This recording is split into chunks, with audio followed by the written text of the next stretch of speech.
إن الحمد لله نحمده ونستعينه ونستغفره ونعوذ بالله من شرور أنفسنا ومن سيئات أعمالنا من يهده الله فلا مضل له ومن يضلله فلا هادي له وأشهد أن لا إله إلا الله وأشهد أن محمدا عبده ورسوله يا أيها الذين آمنوا اتقوا الله حق تقاته ولا تموتن إلا وأنتم مسلمون يا أيها الناس اتقوا ربكم الذي خلقكم من نفس واحدة وخلق منها زوجها وبث منهما رجالا كثيرا ونساء واتقوا الله الذي تساءلون به والأرحام إن الله كان عليكم رقيبا يا أيها الذين آمنوا اتقوا الله وقولوا قولا سديدا يصلح لكم أعمالكم ويغفر لكم ذنوبكم ومن يطع الله ورسوله فقد فاز فوزا عظيما أما بعد فإن خير الحديث كتاب الله وخير الهدي هدي محمد صلى الله عليه وآله وسلم وشر الأمور محدثاتها وكل محدثة بدعة وكل بدعة ضلالة وكل ضلالة في النار فاعوذ بالله السميع العليم من الشيطان الرجيم بسم الله الرحمن الرحيم وإذ يمكر بك الذين كفروا ليثبتوك أو يقتلوك أو يخرجوك ويمكرون ويمكر الله والله خير الماكرين۔ ہر قسم کی حمد و ثنا، بڑائی و کبریائی اللہ وحدہ لا شریک کے لیے لائق و زیبا ہے۔ بعدہ بیش بہا درود و سلام نازل ہو تمام انبیاء کرام پر، خصوصاً ہمارے آخری نبی جناب محمد الرسول اللہ صلی اللہ علیہ وآلہ وسلم پر۔ محترم بزرگوں اور دوستوں، نوجوان ساتھیوں، پیارے بچوں، پردہ نشیں پیاری مائیں اور بہنیں،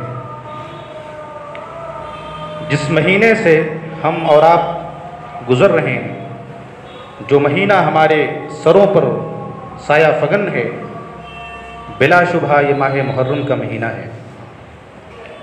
یہ مہینہ جب بھی آتا ہے تو بے ساختہ ہمارے ذہن و دماغ کے اندر ہجرت مدینہ کی یاد آ جاتی ہے، اور یہ وہ اہم اور عظیم الشان واقعہ ہے جسے رسول اللہ صلی اللہ علیہ وسلم کے پیارے صحابہ اکرام نے اپنی تاریخ منتخب کرنے کے لیے شمار کیا ہے۔ ورنہ رسول اللہ صلی اللہ علیہ وسلم اور آپ کے صحابہ اکرام کی زندگیوں میں بے شمار اہم واقعات تھے، مگر ان سب کے باوجود اپنی تاریخ شمار کرنے کے لیے ہجرت کو عنوان بنانا، ہجرت کا انتخاب کرنا، یہ ہجرت کی اہمیت، اس کی افادیت اور اس کی فضیلت کو واضح کرتا ہے۔ یہ محرم جب بھی آتا ہے ہمیں اس کے ساتھ بہت ساری یادیں آتی رہتی ہیں۔ مسلمانوں کی ان کمزوریوں کی یاد آتی ہے جو ہجرت کے بعد ختم ہو گئی، کفار کے ان ظلم و ستم کی یاد آتی ہے جس کا ہجرت کے بعد خاتمہ ہوا، صحابہ کرام کی بے شمار قربانیوں کی یاد آتی ہے، انصار کے ایثار کی یاد آتی ہے، مہاجرین کے صبر و استقلال، عزیمت و استقامت اور جذبہ فدائیت کی یاد آتی ہے۔ بہت سارے موضوعات ایسے ہیں جو اس ہجرت کے ساتھ ہمیں یاد آتے ہیں، اور یہ ہجرت یہ کوئی سیر و تفریح نہیں تھی، یہ کوئی پکنک نہیں تھا، یہ کوئی ایسا سفر نہیں تھا کہ ٹکٹ خریدو اور پہنچ جاؤ، یہ کوئی ایسا سفر نہیں تھا کہ جس کی وجہ سے مسلمان بہت پر امید نظر آ رہے ہوں، انہیں اپنا مستقبل، انہیں اپنا فیوچر بہت روشن نظر آ رہا ہو۔ یہ کوئی ایسا سفر نہیں تھا۔ قریش مکہ کی طاقت پورے عرب عرب کے اندر مسلم تھی، وہ انہیں وہاں پہنچنے کے بعد بھی چین و سکون سے رہنے دینے والے نہیں تھے. اور ایسا ہوا بھی، جس کی وجہ سے کتنے غزوات ہوئے، کتنی جنگیں لڑی گئیں. مگر آپ کو معلوم ہے کہ اللہ نے حق ہی کے لیے فتح و نصرت کو مقدر کر دیا ہے. حق ہی غالب آ کر کے رہے گا. کتب اللہ لأغلبن انا ورسلی. اللہ نے اس بات کو لکھ دیا ہے کہ میں اور میرا رسول غالب آ کر کے رہیں گے. جن کو جو داؤ چلنی ہو چلیں، جن کو جو مکر کرنا ہو کریں، جن کو جو فریب دینا ہو دیں، جن کو جتنی آزمائشیں کرنی ہو کر لیں، جتنی سازشیں رچنی ہو رچ لیں. کتب اللہ نے یہ لکھ دیا ہے کہ میرا رسول ہی غالب آ کر کے رہے گا. میں اور میرا رسول، یہی دونوں غالب آ کر، یہی دونوں سرخرو ہوں گے. کفار مکہ مسلمانوں پر ظلم، جبر اور تشدد کے پہاڑ توڑ رہے تھے اور انہیں ہجرت بھی آسانی سے کرنے نہیں دے رہے تھے. رسول اللہ صلی اللہ علیہ وسلم نے جب پہلی مرتبہ حبشہ کی طرف ہجرت کرنے کا حکم دیا تو پہلی ہجرت بھی آسان نہیں تھی. دوسری مرتبہ حبشہ کی طرف آپ نے حکم دیا ہجرت کرنے کا، وہ ہجرت بھی آسان نہیں تھی. اور پھر جب رسول اللہ صلی اللہ علیہ وسلم کو مسلمانوں کی ہجرت گاہ خواب کے اندر دکھائی گئی، جس کا آپ نے بعد میں تذکرہ بھی کیا کہ دو کالی پہاڑیوں کے درمیان ایک نخلستان ہے جو مسلمانوں کی ہجرت کی جگہ ہے، اور وہ کیا ہے؟ مدینۃ المنورہ، جس کو پرانے زمانے میں کیا کہا جاتا تھا؟ ماشاءاللہ یثرب، وہ جگہ ہے. رسول اللہ صلی اللہ علیہ وسلم نے وہاں جہاں مسلمانوں کو جانے کا، ہجرت کرنے کا حکم دیا، ایک ایک کر کے، دو دو کر کے، تین تین کر کے صحابہ کرام نکل رہے ہیں. مکہ چھوڑ کر کے، اپنے گھر بار کو چھوڑ کر کے، اپنے وطن کو چھوڑ کر کے، اپنی بیوی بچوں کو چھوڑ کر کے، اپنے تجارت اور بزنس ساری چیزوں کو چھوڑ کر کے اللہ کے حکم پر مکہ چھوڑ کے مدینہ جا رہے ہیں. یہ ہجرت بھی آسان نہیں تھی.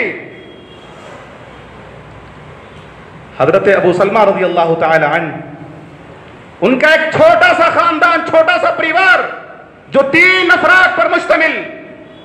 حضرت ابو سلمہ، ان کی اہلیہ اور ان کا ایک شیرخوار بچہ، چھوٹا بچہ لے کر کے نکل رہے ہیں. سسرال والے آ گئے، کہا کہاں جا رہے ہو؟ کہا مدینہ جا رہے ہیں. کہا یہ ہماری لڑکی ہے، اس کو تم لے کر کے نہیں جا سکتے. خاندان والے آ گئے، کہا یہ ہمارا پوتا، یہ ہمارے خاندان کی نشانی ہے، اس کو تم لے کر کے نہیں جا سکتے. کہا لے جاؤ. بیوی چلی گئی، بیٹا چلا گیا، اور پھر سسرال والے اور خاندان والوں میں بھی آپس میں کھینچتان ہونے لگی. ماں کہہ رہی ہے بچہ میرے پاس رہے گا، خاندان والے کہہ رہے ہیں میرے پاس رہے گا. اور اس بچے کو کھینچتان میں اس معصوم بچے کا ہاتھ اکھڑ گیا. جو اندازہ کیجیے آپ، چھوٹا سا پریوار 3 دھڑوں میں تقسیم ہو گیا. بیوی کہیں ہے، بچہ کہیں ہے، شوہر کہیں جا رہا ہے. مگر ان سب کے باوجود انہوں نے اللہ کے رسول کے حکم پر عمل کیا اور اپنے ان تمام چیزوں کو چھوڑ چھاڑ کر کے مدینہ پہنچ گئے. اور حضرت ام سلمہ رضی اللہ تعالی عنہ اس غم اور اس جدائی کو برداشت نہ کر سکیں. مسلسل 2-4-10 دن نہیں، مسلسل 1 سال تک اس جگہ آ کر کے جہاں پر ان کو ان کے شوہر سے جدا کر دیا گیا، ان کے معصوم بچے کو جدا کر دیا گیا ان سے، اس جگہ پر آ کر کے مسلسل 1 سال تک آتی اور روتی اور شام تک روتی رہتی تھی. بالآخر ایک شخص کو ترس آ گیا اور اس نے جا کر کے کہا کہ تم ایک مجبور عورت پر کیوں ظلم کر رہے ہو، کیوں اس کو پریشان کر رہے ہو؟ اس کے شوہر کو اس سے جدا کر دیا، اس کے شیرخوار بچے کو تم نے چھین لیا ہے. پھر کچھ سوجھ بوجھ کے لوگ آگے آئے. اس کا مطلب یہ ہے جب معاملہ بگڑ جائے، کوئی بات گڑبڑ ہو جائے، خراب ہو جائے، تو جو سوجھ بوجھ کے لوگ ہیں ان کو آگے آنا چاہیے. کچھ سوجھ بوجھ کے لوگ آگے آئے اور انہوں نے طرفین سے، دونوں طرف جا کر کے معاملے کو حل کرنے کی کوشش کی کہ کیوں بیچاری ایک عورت کو تم نے پریشان کر کے رکھا ہوا ہے. بالآخر اس بچہ ان کے حوالے کیا گیا اور ان کو مدینہ جانے کی اجازت دے دی گئی. یہ عورت ام سلمہ رضی اللہ تعالی عنہا تنے تن شمشیر خوار بچے کو لے کر کے مکہ مکرمہ سے مدینہ منورہ کی طرف اوبڑ کھابڑ صحرائی اور خوفناک و دہشتناک راستے سے طرح طرح سفر کر رہی ہے۔ آج کل راستے بہت پرامن ہیں، سواریاں موجود ہیں، مگر اس زمانے میں پہاڑوں پتھریلی علاقے ہیں، اوبڑ کھابڑ اونچ نیچ۔ ایک عورت تقریباً 450 کلومیٹر کا فاصلہ ہے اور اس صحرائی سفر کو ایک عورت تنہا سفر کر رہی ہے۔ عرب کے اندر جہاں بہت ساری برائیاں تھیں، وہیں ان کے اندر کچھ خوبیاں بھی تھیں۔ وہ بہت امانت دار بھی ہوا کرتے تھے، زبان کے پکے ہوتے تھے، وعدے کے پکے ہوتے تھے، مہمان نوازی کیا کرتے تھے۔ بہت سی خوبیاں تھیں ان کے اندر، جہاں ایک طرف لوگ صرف برائیاں ہی بیان کرتے ہیں زمانے جاہلیت کی، مگر ان کے اندر خوبیاں بھی تھیں۔ آج بھی ان سے بڑا کوئی بھی مہمان نواز نہیں ہوا ہے پوری دنیا کے اندر، کوئی اتنا بڑا دانی نہیں ہوا جتنا عرب کے لوگ جتنا دان کرتے ہیں، اللہ کے نام پر خرچ کرتے ہیں۔ خوبیاں تھیں، اور انہی خوبیوں کی وجہ سے اللہ تعالیٰ نے اپنے رسول صلی اللہ علیہ وسلم کو جب مبعوث کیا تو ملک عرب ہی کے اندر مبعوث کیا۔ حضرت عثمان بن ابی طلحہ رضی اللہ تعالی عنہ کو جب یہ معلوم ہوا کہ ایک عورت تنہا سفر کر رہی ہے، وہ آگے آ گئے اور انہوں نے پورے راستے ان کا ساتھ دیا۔ ام سلمہ کہتی ہے کہ میں نے اسلام کے اندر، اس وقت یہ مسلمان نہیں ہوئے تھے، وہ کہتی ہے کہ میں نے اسلام کے اندر ابو طلحہ سے زیادہ معزز اور مکرم کسی شخص کو میں نے نہیں دیکھا ہے۔ مجھے جب آرام کرنا ہوتا وہ سواری کو بٹھاتے اور بٹھا کر کے بہت دور چلے جایا کرتے تھے، پھر جب چلنے کا ارادہ ہوتا میں سواری پر بیٹھتی اور آ کر کے سواری کو کھڑا کرتے اور لے کے چل دیتے۔ اور پھر جب وہ مسلمان ہوئے، اسلام لائے، اس سے پہلے بھی اس کے بعد بھی انہوں نے اس واقعے کو کسی سے اس کا تذکرہ نہیں کیا ہے۔ آج لوگ چھوٹا موٹا کوئی کام کر دیتے ہیں، کوئی احسان کر دیتے ہیں، کوئی تو اس کی کریڈٹ اپنے نام لینے کی کوشش کرتے ہیں۔ اتنا بڑا کام، اتنا بڑا سفر، اتنے دنوں اور مشقت بھرا سفر، مگر انہوں نے اس واقعے کو نہ اسلام سے پہلے نہ اسلام کے بعد کسی سے تذکرہ نہیں کیا۔ آپ اندازہ کر سکتے ہیں کہ کس طرح سے اللہ کے دین کی حفاظت کے خاطر، اللہ کے دین پر عمل کرنے کی خاطر، اپنے شوہر کو حاصل کرنے کی خاطر ایک عورت نے کس طرح صحرائی راستوں کو عبور کرتے ہوئے سفر کیا ہے۔ آج ایسی عورتیں ہیں ہمارے گھروں کے اندر، ہمارے سماج کے اندر، جو اللہ کے دین پر عمل کرنے کا جذبہ رکھتی ہیں۔ آج ساری آسائشیں ہمارے پاس موجود ہیں، دولت کی ریل پیل ہے، ہر طرح کی جو ہے آسائشیں ہمارے گھروں کے اندر موجود ہیں، مگر آج ہماری ماں اور بہنوں سے 5 وقت کی نماز نہیں ادا ہو پاتی ہے۔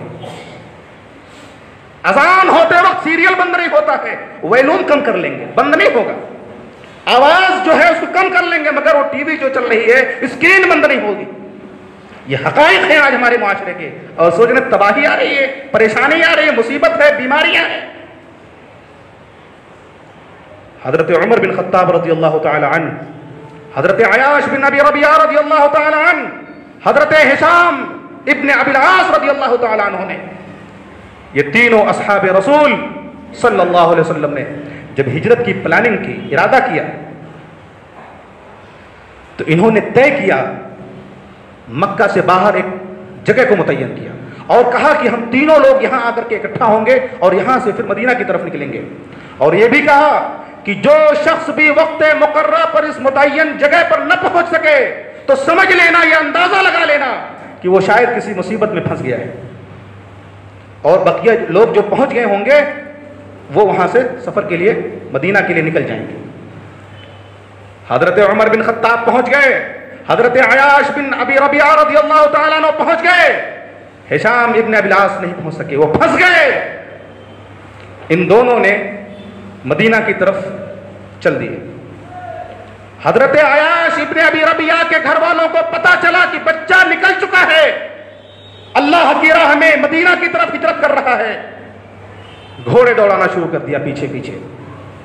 اس امت کا فرعون، کون ہے فرعون؟ اس امت کا ابو جہل، جو ماں کی طرف سے بھائی لگتا تھا، وہ اور اس کا ایک ساتھی گھڑ سواری کرنے لگا، پیچھے پیچھے اس کا پیچھا کرنے لگے، بلاخر اس تک پہنچ گئے۔ کہا اے عیاش، تمہاری ماں نے قسم کھائی ہے کہ جب تک وہ تمہارا چہرہ نہ دیکھ لے گی وہ بال میں سر میں کنگھی نہیں کرے گی اور دھوپ سے چھاؤں میں نہیں جائے گی۔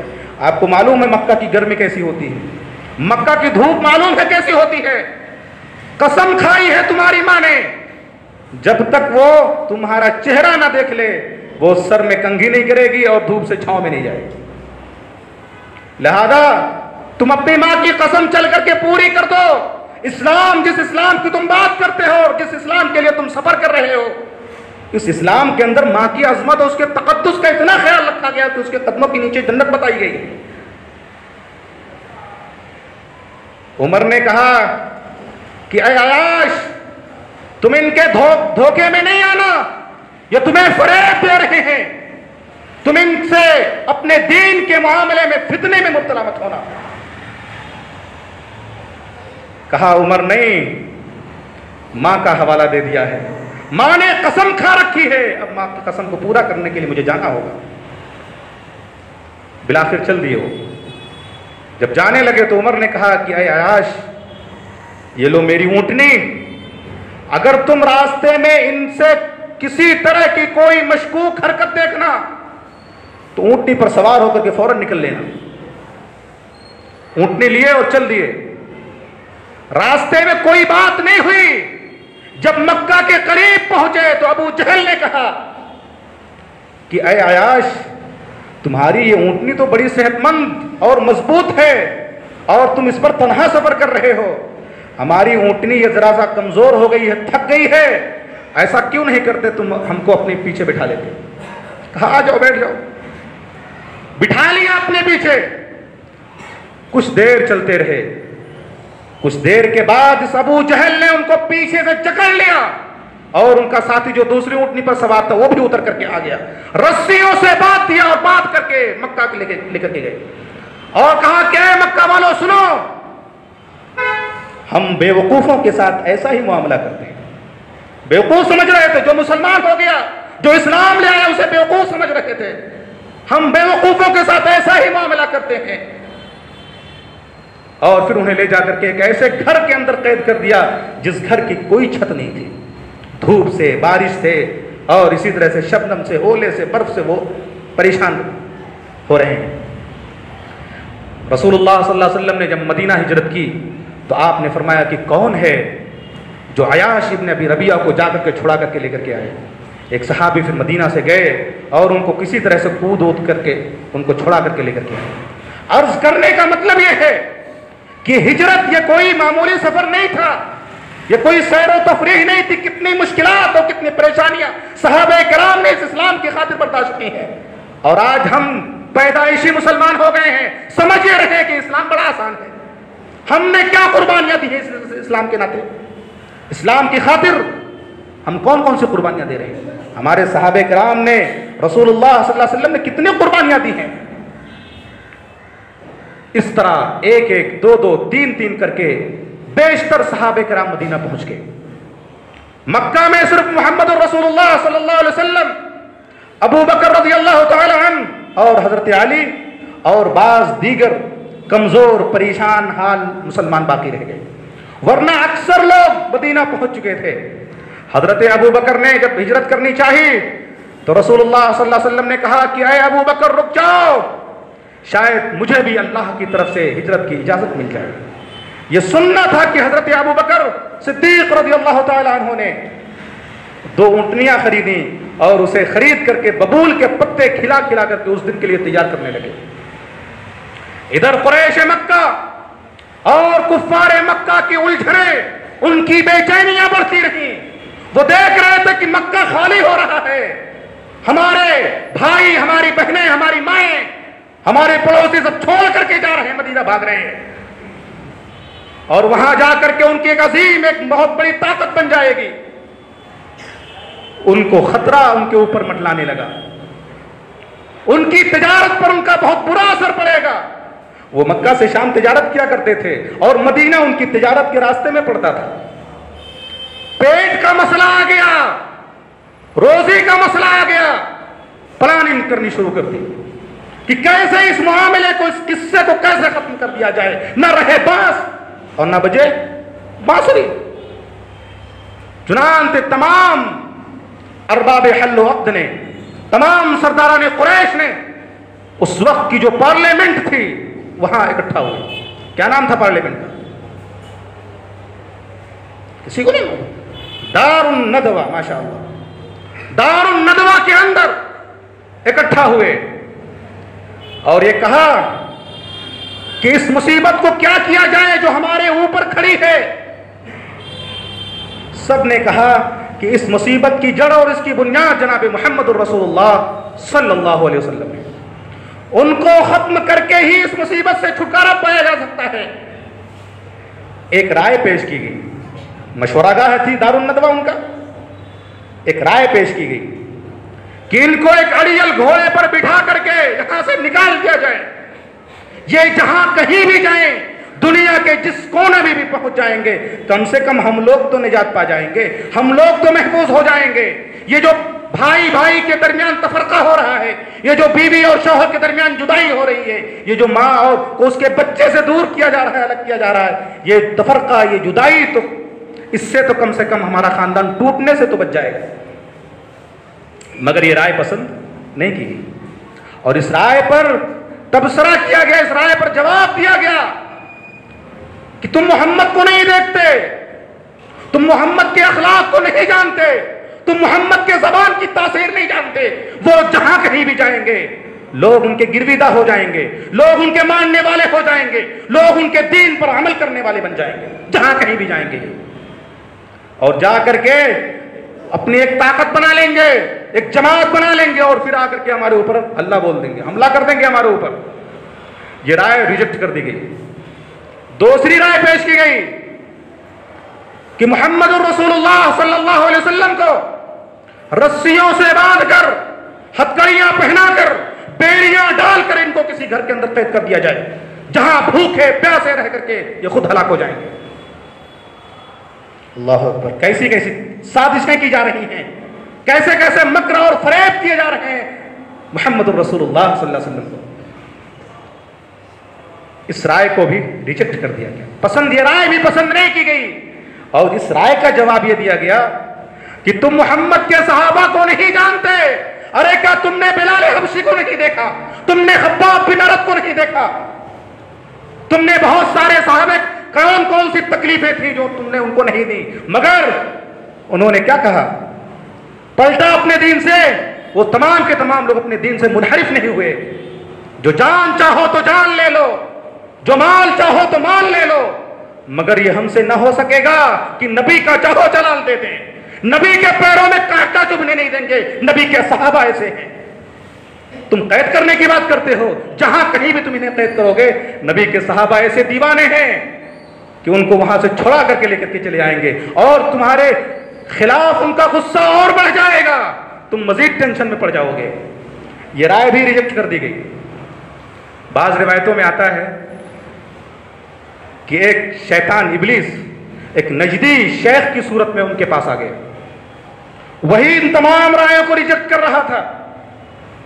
بعض لوگ اس واقعے کو بیان کر کے، اگر اس واقعے کو صحیح بھی مان لیا جائے، اس واقعے کو بیان کر کے بعض لوگ مزے لیتے ہیں، چٹکیاں لیتے ہیں. اگر صحیح بھی مان لیا جائے اس واقعے کو، تو شیطان نے نجدی شیخ کی صورت کیوں اپنائی؟ ظاہر سی بات ہے کہ پورے نجدیوں کی عرب کے اندر عزت مسلم تھی، ان کی بات مانی جاتی تھی، تبھی شیطان نے ان کی صورت جو ہے بنا کر کے آیا تاکہ اس کی بات مانی جائے، اس کی رائے کو اہمیت دی جائے. اور آج بھی عرب کے اندر نجدیوں کی جو اہمیت ہے، ان کی عزت ہے، وہ مسلم ہے. شیطان بھی، ابلیس، ہمارے باپ حضرت آدم کو ان کا ہمدرد بن کر کے بہکایا تھا کہ اگر تم یہ درخت کا پھل کھا لو گے تو ہمیشہ جنت میں رہو گے. تم جمعہ 8 دن کے ہو، تمہیں کیا معلوم؟ اللہ نے جو جنت کا جو پھل کھانے سے منع کیا اسی وجہ سے کہ اگر تم نہیں کھاؤ گے تو یہاں سے نکال دیے جاؤ گے، کھا لو گے تو ہمیشہ رہو گے جنت کے اندر. اور ہمدرد بن کر کے بہکایا اور بہک گئے اور کھا لیا، نکال دیے گئے جنت سے. تو عرض کرنے کا مطلب یہ ہے کہ دوسری رائے بھی ریجیکٹ کر دی گئی. اس امت کے فرعون ابو جہل نے، جو اس سب سے بڑا بدبخت اور صحابہ کرام کی دشمنی میں سب سے آگے رہتا تھا، اس نے ایک رائے پیش کی کہا ایسا کیوں نہ کیا جائے، ہر قبیلے سے، ہر خاندان سے ایک باقا اور مضبوط ہٹا کٹا نوجوان منتخب کیا جائے اور سارے کے سارے نوجوان مل کر کے ایک ساتھ محمد رسول اللہ صلی اللہ علیہ وسلم پر حملہ کریں، تلوار ایسے مارے جیسے کسی ایک شخص نے تلوار ماری ہو، اور اس طرح ان کا خون تمام قبیلوں میں، تمام خاندانوں میں بٹ جائے گا، اور پھر بنو ہاشم ہر قبیلے سے قصاص، خون کا بدلہ خون نہیں لے سکیں گے، اس لیے کہ ایک نوجوان کے بدلے تمام قبیلے کے نوجوان کو کیسے قتل کیا جا سکتا ہے؟ اس طرح وہ دیت لینے پر آمادہ ہو جائیں گے اور ہم آسانی سے دیت دے دیں گے، ہمارا کام بھی ختم ہو جائے۔ اسی کو اللہ تعالیٰ نے قرآن مجید میں فرمایا وَإِذْ يَمْكُرُ بِكَ الَّذِينَ كَفَرُوا لِيُثْبِتُوكَ أَوْ يَقْتُلُوكَ أَوْ يُخْرِجُوكَ وَيَمْكُرُونَ۔ اے نبی محمد صلی اللہ علیہ وسلم، یاد کرو اس دن کو، اس وقت کو یاد کرو جب کافر چال چل رہے تھے، تمہیں رسیوں سے باندھ دیں، تمہیں قتل کر دیں، تمہیں شہر سے نکال دیں۔ وَيَمْكُرُونَ، وہ اپنی چال چل رہے تھے، وَيَمْكُرُ اللَّهُ، اللہ اپنی تدبیر کر رہا تھا۔ وَاللَّهُ خَيْرُ الْمَاكِرِينَ، اور اللہ کی تدبیر سب سے بہتر تدبیر ہوتی ہے۔ بسا اوقات انسان ایک بات سوچتا ہے، کوئی کام سوچتا ہے، مگر اس کو الٹا ہوتا ہے، اللہ کچھ اور سوچ رہا ہوتا ہے۔ آدمی سوچتا ہے یہ تو میں اچھا ہی سوچ رہا ہوں، لیکن اس کو الٹا کیوں ہو رہا ہے؟ واللہ خیر الماکرین، اللہ بہتر تدبیر کرنے والا ہے۔ فرعون اور اس کی قوم کو دیکھیے آپ، حضرت موسیٰ علیہ السلام کو دیکھیں، موسیٰ اپنی قوم کو لے کر کے نکل رہے ہیں، سامنے دریا ہے، پیچھے فرعون کا لشکر ہے۔ موسیٰ کی قوم گھبرا گئی، اے موسیٰ تمہارے آنے سے پہلے بھی ہم مصیبت میں تھے، تمہارے آنے کے بعد بھی ہم مصیبت میں، کچھ کرو۔ موسیٰ نے کیا کہا؟ کَلَّا إِنَّ مَعِیَ رَبِّی سَیَہْدِینِ، گھبراؤ نہیں، اللہ ہمارے ساتھ ہے، وہ ہمیں راستہ دکھائے گا۔ اللہ نے کیا فرمایا؟ موسیٰ اپنی لاٹھی کو سمندر پر، دریا پہ مارو۔ موسیٰ علیہ السلام نے دریا پہ مارا، ایک راستے نہیں، 12 کے فَانْفَجَرَتْ مِنْهُ 12، 12 راستے پیدا ہو گئے۔ اللہ نے 12 راستے دے دیے، ایک راستہ اللہ دے دیتا، لیکن نہیں، 12 قبیلے تھے ان کے، ہر قبیلہ اپنے اپنے راستے سے جائے، ایک راستے پہ جائیں گے تو بھگدڑ مچ جائے گی، اس لیے 12 راستے اللہ نے پیدا کر دیے۔ جب سمندر کے اس پار پہنچ گئے، اب دیکھو موسیٰ کیا سوچ رہے ہیں۔ موسیٰ علیہ السلام نے سوچا اب تو ہم سمندر کے اس پار آ گئے ہیں، فرعون اور اس کا لشکر اس پار ہے، لاؤ لاٹھی کو پھر سے ماریں تاکہ سمندر مل جائے، جو راستہ اللہ نے بنایا یہ راستہ ختم ہو جائے، بند ہو جائے۔ موسیٰ کی بات حکمت پر مبنی تھی کہ نہیں، اچھی سوچ رہے تھے کہ نہیں، لیکن اللہ نے کیا فرمایا؟ وَاتْرُكِ الْبَحْرَ رَهْوًا، موسیٰ سمندر کو خشک رہنے دو، چھوڑ دو سمندر کو اسی حالت پر، تم نہیں جانتے، تم اپنی چال چل رہے ہو۔ واللہ خیر الماکرین، اللہ اپنی چال چل رہا ہے، اپنی تدبیر کر رہا ہے، تمہیں کیا معلوم ہمارا ارادہ کیا ہے؟ اور پھر نتیجہ کیا ہوا؟ فرعون نے جب یہ تماشا دیکھا کہ موسیٰ کی قوم نکل گئی آگے، کہا ہم بھی چلتے ہیں، خرامہ پہنچ کر کے بتاتے ہیں ان کو۔ جیسے ہی اس خشک راستے پر جو سمندر کے درمیان تھا، جیسے ہی بیچ پہنچے، اللہ نے ملا دیا پانی کو اور وہیں پہ غرق ہو گئے، ساری خدائیت، ساری فرعونیت وہیں پر ختم ہو گئی۔ تو اللہ اپنی تدبیر کر رہا تھا، موسیٰ چاہ رہے تھے، موسیٰ کی بات اچھی تھی، ان کی سوچ اچھی تھی، مگر واللہ خیر الماکرین، اللہ اپنی تدبیر کر رہا ہے۔ رسول اللہ صلی اللہ علیہ وسلم کو نکالنے کی بات کہی جا رہی ہے۔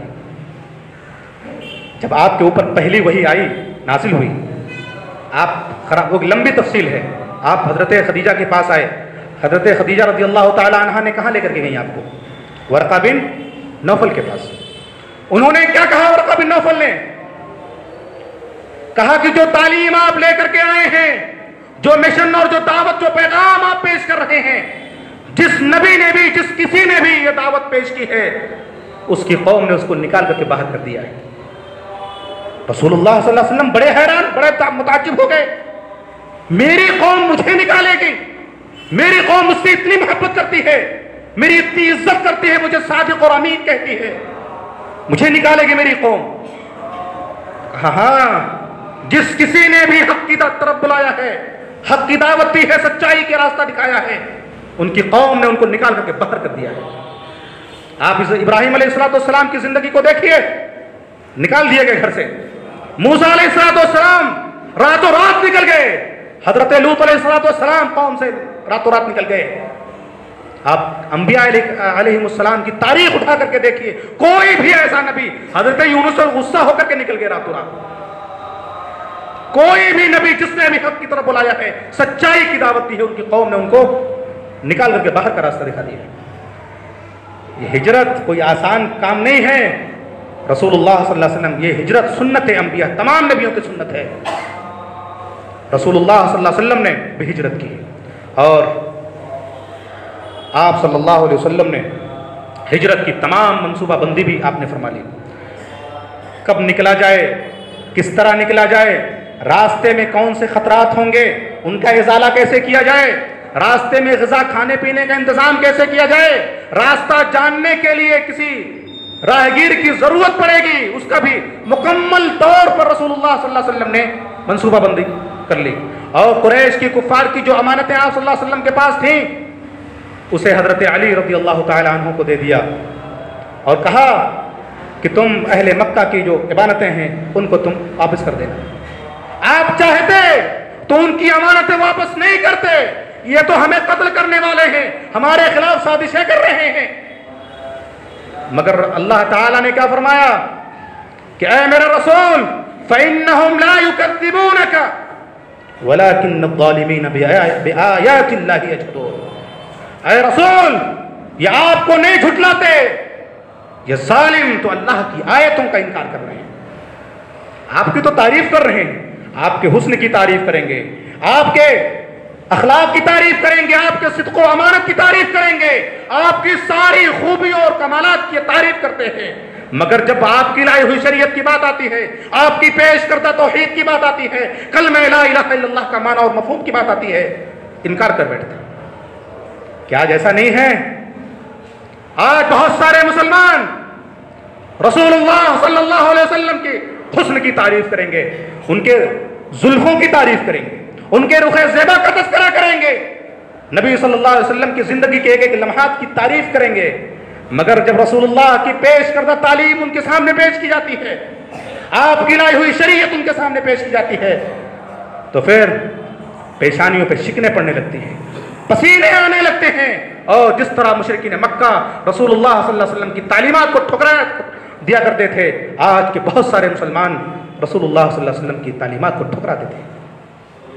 آپ نے کہا، اے علی، کفار مکہ کی یہ امانتیں ہیں، تم میرے بستر پر جو میری یمنی چادر جو سبز رنگ کی ہے اس کو اوڑھ کر کے سو جانا، کفار تمہیں کچھ بھی نقصان نہیں پہنچا سکیں گے، صبح ہوگی تو ان کی امانتیں ان کو واپس کر دینا۔ حضرت جان کا خطرہ ہے، لیکن رسول اللہ صلی اللہ علیہ وسلم کے ایک حکم پر بے دریغ پہ آپ کے بستر پر لیٹ گئے، انہیں معلوم تھا کہ رسول اللہ جو کہتے ہیں وہ سچ ہوتا ہے، حق ہوتا ہے، آپ نے کہہ دیا کفار کچھ نہیں کر سکتے تو کوئی نقصان نہیں پہنچ سکتا مجھے۔ رسول اللہ کی بہت ساری تعلیمات آج ہمارے سامنے ہیں کہ مسلمانوں یہ کرو، مسلمانوں وہ کرو، مگر آج ہمیں یقین نہیں ہے رسول اللہ صلی اللہ علیہ وسلم کی باتوں پر، ایمان نہیں ہے آج ہمیں اللہ کی باتوں پر، اور ہم وہی کرتے ہیں جو ہمارا دل چاہتا ہے۔ ٹٹولو اپنے ایمان کو، جھانکو اپنے گریبان کے اندر، اور صحابہ کرام کی زندگیوں اور اپنی زندگی کا موازنہ کر کے دیکھو۔ مشرکین مکہ دار الندوہ کے اندر مشورہ کر رہے ہیں، آپ کے خلاف سازشیں کر رہے ہیں، جمعرات کا دن ہے، دوپہر کا وقت ہے، اللہ تعالیٰ نے اپنے رسول کے پاس جبریل امین کو بھیجا اور ان کی سازشوں کے بارے میں بیان کیا اور ہجرت کی اجازت دے دی۔ رسول اللہ صلی اللہ علیہ وسلم کھڑی دوپہر کے اندر اپنے گھر سے حضرت ابو بکر صدیق رضی اللہ تعالیٰ عنہ کے یہاں تشریف لائے، جبکہ کھڑی دوپہر میں عرب کے ہاں معمول ہوتا تھا کہ وہ گھر سے نہیں نکلا کرتے تھے۔ صحیح بخاری کی روایت حضرت عائشہ رضی اللہ تعالیٰ عنہ کہتی ہیں کہ رسول اللہ صلی اللہ علیہ وسلم روزانہ، چاہے صبح میں یا شام میں، روزانہ ایک مرتبہ ضرور ہمارے گھر تشریف لایا کرتے تھے۔ اس دن ہم نے کیا دیکھا کہ رسول اللہ صلی اللہ علیہ وسلم کھڑی دوپہر کے اندر اپنے چہرے پر کپڑا لپیٹے ہوئے تشریف لا رہے ہیں۔ ابو بکر نے دیکھا تو کہنے لگے کہ ضرور کوئی اہم معاملہ ہے جس کی وجہ سے رسول اس وقت تشریف لا رہے ہیں۔ آپ آئے اور کہا کہ اے ابو بکر، گھر میں جو لوگ ہیں ان کو سب نکال کر کے باہر کر دو۔ کہا اللہ کے رسول میری 2 بیٹیاں ہیں، میرے گھر والے ہیں، اس کے علاوہ کوئی نہیں ہے۔ کہا اے ابو بکر، اللہ نے مجھے ہجرت کی اجازت دے دی ہے۔ ابو بکر نے کہا اللہ کے رسول میں بھی۔ کہا ہاں تم بھی میرے ساتھ ہو۔ یہ سننا تھا کہ ابو بکر مارے خوشی کے رونے لگے۔ عائشہ کہتی ہیں کہ مجھے اس دن یہ معاملہ، یہ مسئلہ معلوم ہوا کہ خوشی کے بھی آنسو ہوتے ہیں، خوش ہو کر کے بھی آدمی کے آنسو سے آنسو نکل جاتے ہیں۔ رسول اللہ صلی اللہ علیہ وسلم پھر اسی وقت نکل گئے اور پھر رات میں دوبارہ تشریف لائے، اور اسی رات میں حضرت ابو بکر کے گھر کے پیچھے کے راستے سے نکل گئے اور جا کر کے غار ثور میں پہنچے۔ مشرکین مکہ کو جب معلوم ہوا کہ رسول اللہ اور حضرت ابو بکر نکل گئے ہیں، مکہ سے نکلنے والے تمام راستوں کے اوپر اپنے گھڑ سوار کو دوڑا دیا۔ مدینہ منورہ یا مکہ سے شمال کی طرف پڑتا ہے، آپ صلی اللہ علیہ وسلم اس کی بالکل مخالف جنوب کی طرف نکلے۔ نکلنے سے پہلے وہ سارے احتیاطات و توقعات آپ نے پہلے ہی مکمل منصوبہ بندی کر لی تھی۔ اونٹیاں کون لا کر کے دیکھا، کھانا کون پیش کرے گا۔ حضرت اسماء بنت ابی بکر رضی اللہ تعالیٰ عنہ ایک ٹفن میں کھانا لے جایا کرتی تھی۔ عامر بن ابی فہیرہ جو آپ کے غلام تھے، یہ بکریاں چرایا کرتے تھے۔ یہ جو ہے شام کے وقت جو ہے بکریاں لے جا کر کے وہاں پہنچا دیتے اور اس کے دودھ سے رسول اللہ صلی اللہ علیہ وسلم اور ابو بکر پی لیا کرتے تھے۔ کتنے خطرات تھے ہجرت کے، اور کس طرح رسول اللہ اور صحابہ کرام نے۔ وقت زیادہ ہو رہا ہے، ہماری اگلی ملاقات انشاءاللہ پھر اسی موضوع پر ہوگی۔ اللہ تعالیٰ سے میری دعا ہے کہ اللہ تعالیٰ ہم تمام مسلمانوں کو رسول اللہ صلی اللہ علیہ وسلم اور صحابہ کرام کی ان قربانیوں کو یاد کر کے اسے اپنی زندگی میں نافذ کرنے کی توفیق عطا فرمائے۔ اللہ تعالیٰ ہمیں سچی سمجھ اور اچھے عمل کی توفیق عطا فرمائے۔ اقول لکم ما تسمعون واستغفر اللہ لی ولکم لسائر المسلمین واستغفروہ انہ هو الغفور الرحیم۔